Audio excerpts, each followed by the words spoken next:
I needed a kidney. I was on dialysis for 4 years.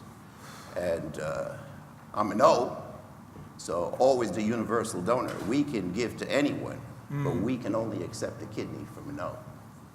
And to make a long story short, my wife had gone into St. Barnabas to become a donor. She was an A. They were going to do an incompatible kidney transplant, but she had high blood pressure.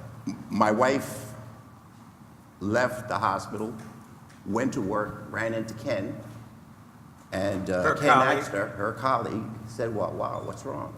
She explained to him. Unbeknownst to us, he went to St. Barnabas, got himself checked out, turned out to be an O. Next thing I know, he and I are going in and I'm being transplanted.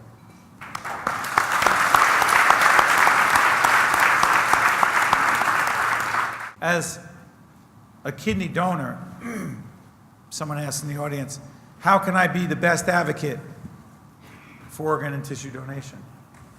By telling his story. To whom? To anyone that would listen. And you know, in this state, there's 6 degrees of separation. You start the conversation and someone knows somebody who needs a kidney.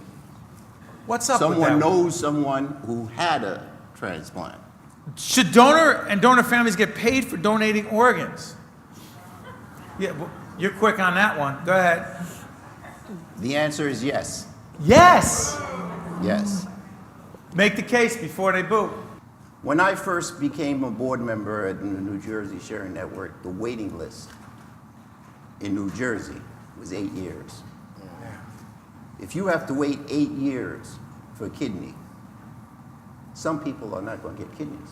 We stopped really paying for any type of anatomical gift, right? We used to pay for blood transfusion, and it really encouraged people who were very desperate for money to donate blood. And when you look at that type of commerce, it really creates an economic divide.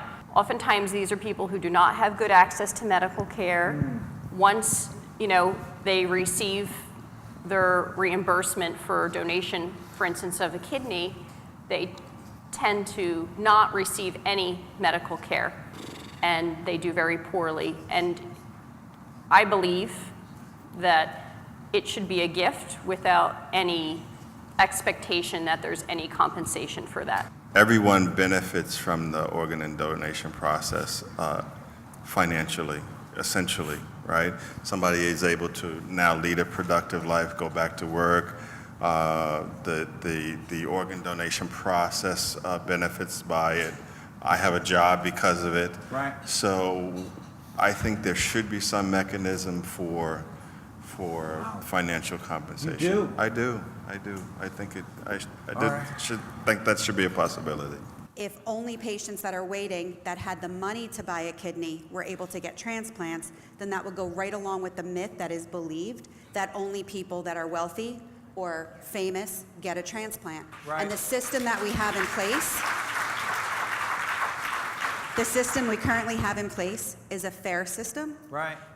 And money is not involved. And it doesn't matter how much money you make or who you are. It matters how sick you are or who has the most need. So it does keep the process even and fair.